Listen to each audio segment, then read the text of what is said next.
Welcome back, everyone, to another segment of Rabbi Jeff's Pirkei Avos Shiur, where we attempt to understand the meaning behind the instructions of our sages and how it's relevant to our lives today. We do this, of course, using the thoughts of our teachers before us and try to make them applicable to our times. Feel free, please, to contact me with any comments or questions at rjfromlj@aol.com. Today's Mishna is Perek Aleph, Mishna Gimel, Chapter 1, Mishna 3. Antignos ish socha. Antignos, a man of socha. I just want to point out that it's very fascinating. The last Mishnah was Shimon HaTzadik. The next Mishnayos are going to be we're going to enter into a period called the Zugos, the pairs. And with Yossi ben Yoezer and Yossi ben Yochanan and on. And we will talk about the history of that, but it's just interesting that the transition between the men of the Great Assembly and between the structure of the Zugos, of the pairs, which was the leadership structure of the Torah world, so there was a segue in between them, which is Antignos ish socha. That it's interesting that we didn't go right away to pairs, and I'll discuss that in the next Mishnah, that we didn't go right away to pairs. Also fascinating that Antignos, that's not a common name. It's not like, Yossi. It's not like Shimon, right? Antignos is not and I think that the name Antignos tells us the climate of the times and what was going on in that period. That the assimilation was already beginning, the pre-Hellenization was already taking place, and that Antignos had in fact a Greek name, and he was a Torah sage, sort of something like chef, but he had kept his secular name and was well known for it. Okay, just an interesting fact. Antignos Yisocho, Kibo Mishimon HaTzadik, he received from Shimon HaTzadik. Hu Hoya Omer, he used to say, Al tiyu ka'avodim ha'mishamshin es harav al menas lekabel pras. That don't be like servants who serve their master al menas, on the condition to receive a reward. Elo hevu ka'avodim ha'mishamshin es harav shelo al menas lekabel pras. But rather we should be like servants that serve their master without the thought of receiving a reward. Vihi mora shamayim aleichem, and the fear of God should be upon you. In its most simplest terms, the Mishna is telling us that we shouldn't serve God for the reward that we're going to get, but we should serve regardless of the reward that we're going to get, which means that we're meant to serve God out of love. And then the Mishnah says, Vihi mora shamayim aleichem, that we also have to have a sense of fear. So the truth is, there's tremendous issues that come out of this Mishnah, because we know that there were two students of Antignos Yisocho by the name of Tzadok and Baitus. And Tzadok and Baitus heard this Mishnah, and they said, less din, less dayan. There's no judge, there's no judgment, there's no reward, there's no schar. So why are we doing this? And when they heard this Mishnah, they wanted to actually, to remove the yoke of Torah from themselves. So this Tzadok and Baitus, later we're going to see in a Mishnah that says that be careful with your students, because you have to be careful how you teach your students, because you could teach them in a way that could bring them to heretical ideas. So Antignos Yisocho was held responsible a little bit for the way that he said this, because it sounds as if there is no reward. You have to serve your master because you're not getting any reward. That's what they heard. So what they did was they got rid of the oral Torah and they only kept the written Torah. Tomorrow I'm going to deal with this of why that would be the outcome of it. Because when you think that there's no reward for this, you think that you do this and it doesn't count, then why do you still do any part of it? Why do you still do the Torah Shebal Peh and just get rid of the Torah Shebal and get rid of the Torah Shebal Peh? Those two students, Tzadok and Baitus, eventually became the Sadduceans and the Betuthians.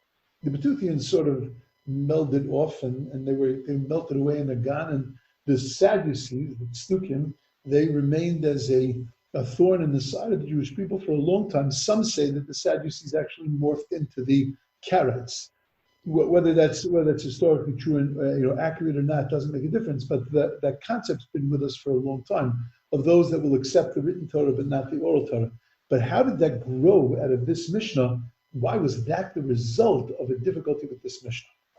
Okay, before I deal with that, let's deal with what this Mishnah, the implication of this Mishnah, because what the Mishnah seems to be saying is that schar, reward, is not a good thing. Now, we know that everywhere in the Torah, it talks about the concept of schar mitzvah, the concept of reward. Right? You do this in order that your days shall be lengthened upon the earth that I have given you. Right? We talk about arichus yamim. We talk about God blessing us with a better life if we keep the commandment as God has commanded us to keep.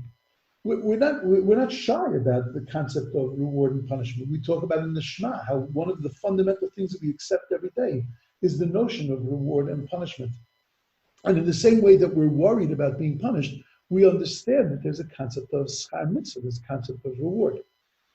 We talk about this concept of olam haba, of preparing ourselves for olam haba, of bringing olam haba into olam hazeh, of living a life like olam haba. We talk about things that the keren kayamis lo olam haba, right? That ochel peruseim b'olam hazeh, that we eat the fruit of them in this world, but a keren kayamis lo olam haba. But that the principle stays for the world to come. Reward is not something that we are shy about. We speak often about the concept of reward. Yet all of a sudden in this mission, it seems that that's a bad thing. To serve God al manaseh kabel pras. And how do we serve Him if how do we just ignore the fact that we're trying to build a folio that will get us into olam haba? We're trying to get ourselves there. The whole goal of things is olam haba. You look at Mesil Shasharim is replete, and the Mishnayos in Pirkei Avos, which is what that's based on. The Mishnayos in Pirkei Avos talk about this world being a corridor for the next world. So how can this Mishnah, what is the Mishnah trying to teach me as far as the concept of reward, when we know that reward is something that is basic to the structure of mitzvahs? We know that there are 13 principles of faith that Maimonides has developed, and they manifested themselves into the animamins. Some people say them at the end of davening every day. And the famous one everybody knows, animamin b'emunah shlema, b'vias HaMashiach, that I believe with a full heart that in the coming of Messiah. But there are other animamins in there. That's not the only animamin. And we understand in there that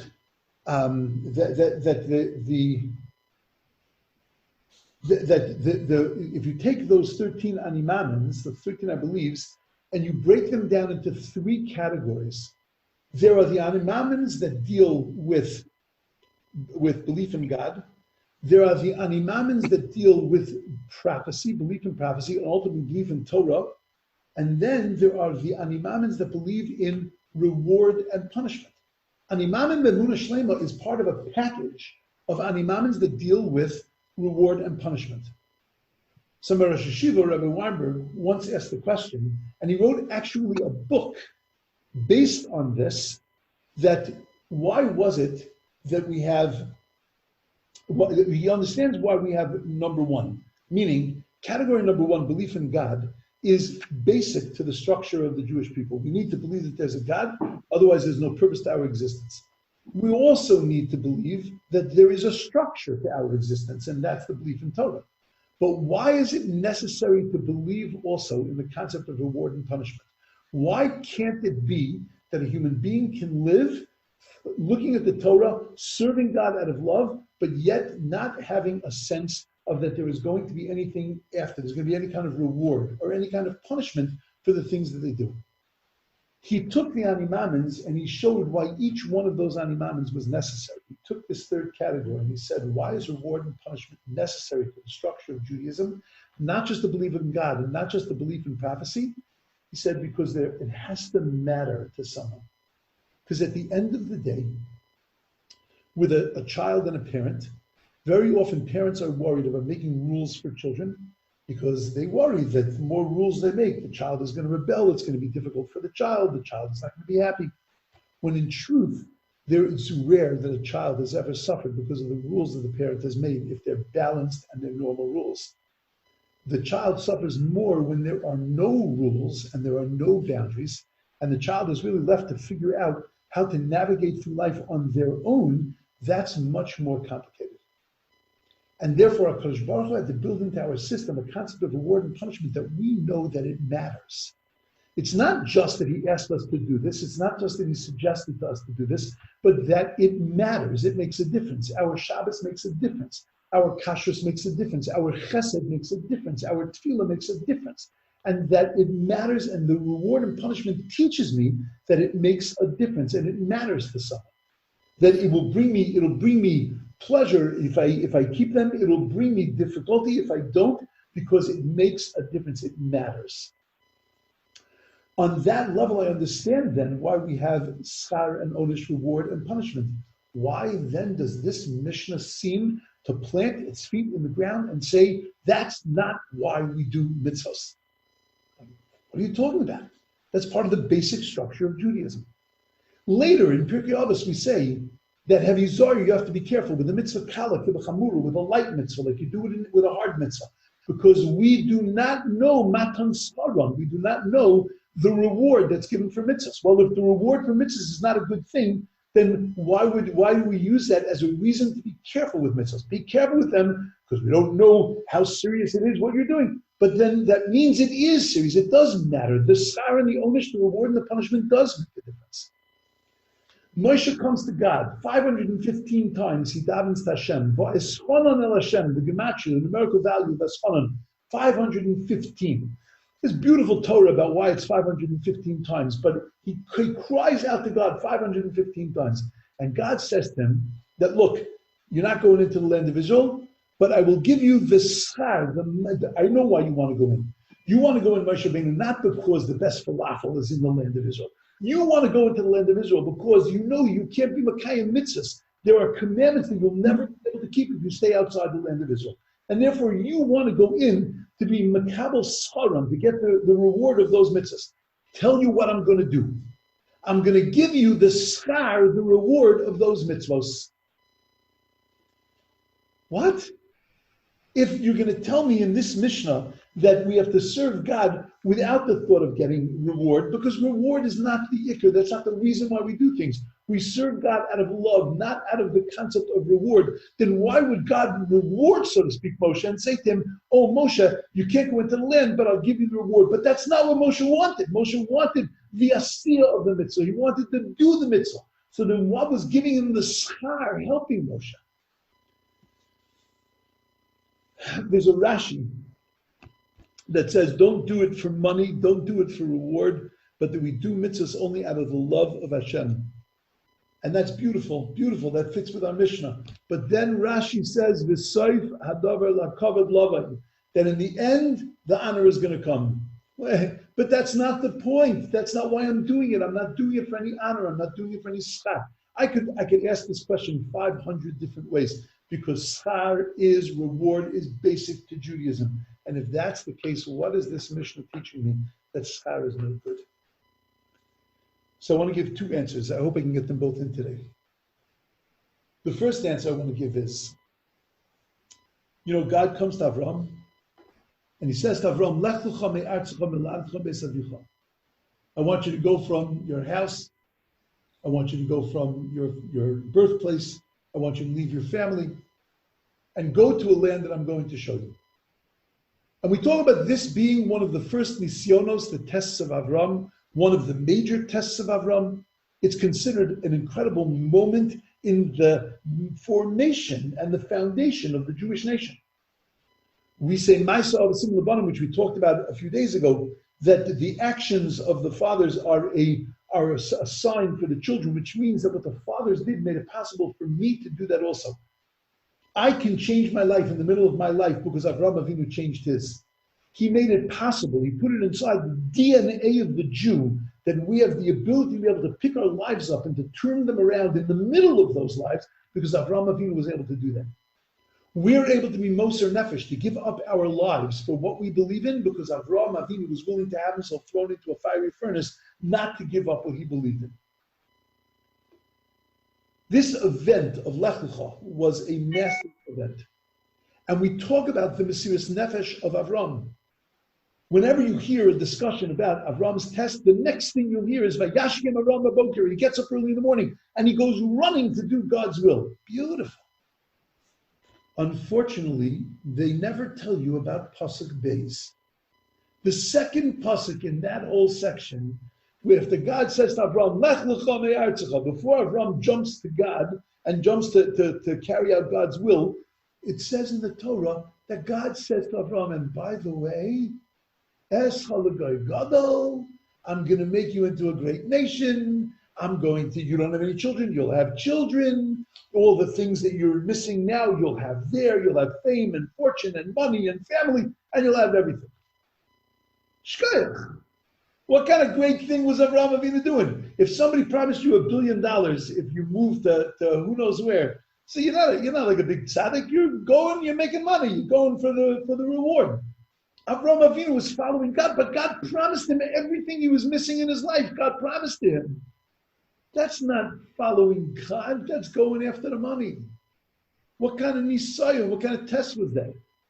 I want you to do something a little dangerous, but I'm going to pay you good for it. That's not a test. The test is that even after Pasuk Beis, could Avraham Avinu still do it strictly because God asked him? Or was he now going to get lost in the reward? And that the greatness of Avraham Avinu was that Avraham Avinu was able to continue to stay focused on that commandment, on that love of God, on that which he was doing for God himself, rather than focusing on the promise that God gave him.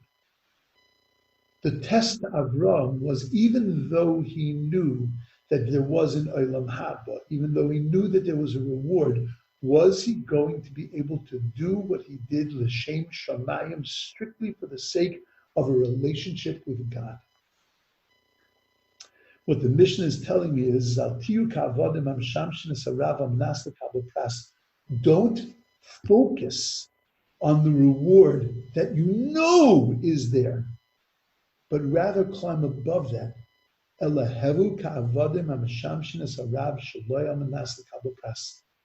You should make yourselves into one that serves their master as if there was no reward. That I'm doing this not for the sake of the reward that you promised me, but I'm doing this strictly for the altruistic reasons, simply for the relationship that I want to build with you because of the love that I have for you, God. That's step number one. But I think it actually goes deeper. And I think that there's something else that's going on here. You know, when we do something for someone, we owe them something. They owe us something. It's the way the world works. We have this whole concept called calling in favors. You know, it's real. It's the reason why saying thank you is so complicated. A real thank you. I don't mean just the words. You know, your mother said, "Tell them thank you." The real sense of hakaras hatov, the real sense of gratitude. Very, very difficult to feel that. Because to feel gratitude, what you have to say is, "I couldn't do this without you." That's a very complicated thing. It's complicated to admit that there's something in this world that I couldn't accomplish without your input and without you putting yourself into this also. At the end of the day, if I've received something from you, I have an obligation to be makar tov. I have an obligation to pay you back. And we know that. And at the end of the day, we feel that towards other people. You know, you do something for somebody and you owe them something, and they do something for you and you owe them something. There's only one situation where you don't owe somebody anything. And that's if you own them. If you own them, if they're your slave, so then you don't owe them a thing. God can't owe us anything. even though we serve him, even though we do things for him, but he can't owe us anything because he's the source of our existence. He owns us. However, what the Mishna is telling me is,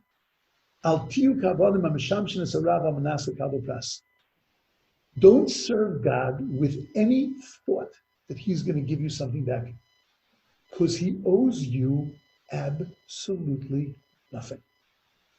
There's nothing kumtsamir, there's nothing magiali, there's nothing that I deserve. Look at how well I kept those mitzvahs. Look at how I was Moshe Nefesh. God, look at what I left behind to be able to come and to serve you. Look at the way I'm... Shkoyach. God owes you nothing. Because you're not giving him anything, he owns you. Everything you have ultimately belongs to him. However, I need, if I'm going to serve him out of love, and I'm going to serve him because of the feelings that I have towards him, I need to know that that love is coming back to me. It's very difficult to be in a relationship where you're showering love, but that those feelings are not being reciprocated. We all need to feel that. If I'm developing a relationship with you and you're giving me nothing back, the relationship has nothing to grow on, nothing, it doesn't give me any strength, any personal strength to keep going with that relationship if I don't feel that I'm getting anything back from it. I need the love back from God, because if it isn't growing, if it isn't returned, then it's difficult to be able to maintain the relationship. That's what Rashi means when he says, don't do it out of reward, don't do it for any other reason, but in the end, v'saif kavod lavai, God will shower you back with love. Not reward, you deserve no reward, but that God promises us that it will come back in the guise of love, of a relationship.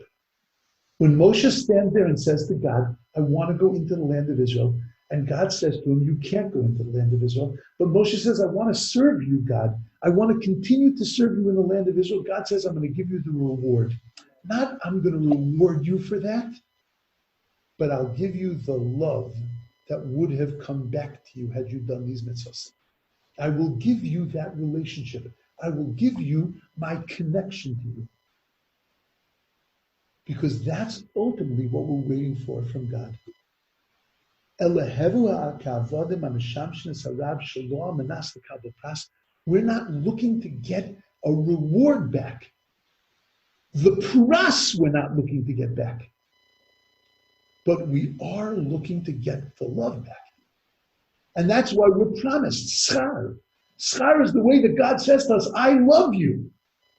I appreciate what you do for me. You don't deserve this. I don't have to give this to you. But just like you're doing this for me as an act of love, I'm giving that love back to you also. And that's what the Mishna is teaching me. That the Mishna is teaching me that when it says don't do it for reward, it's more sophisticated than merely just don't do it for a reward, don't do it for side reasons, don't do it in a non-altruistic way. Recognize you're not getting that reward in the sense that you don't deserve anything. God is not, you're working for God, you don't deserve anything. Everything you get is an incredible gift that God has given you, which is a sign of his love and appreciation for you.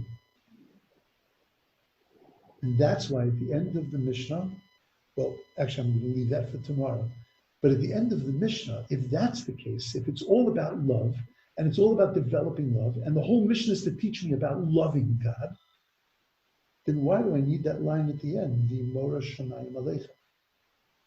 Tomorrow we're going to have to discuss what the relationship between love and fear is. What does fear of God mean? What does fear of God expect of us? What does it demand of us? What is the difference in practical terms between love of God and fear of God? Why would this Mishnah, if it's trying to teach me about what schar really is, don't serve God for the schar, and that schar is not really schar, it's not really reward, it's God's showing of love to us. And if that's the case, so then why do I need to talk in this Mishnah about fear of God? Why do we need to talk about the Mora Shamayim Aleichem?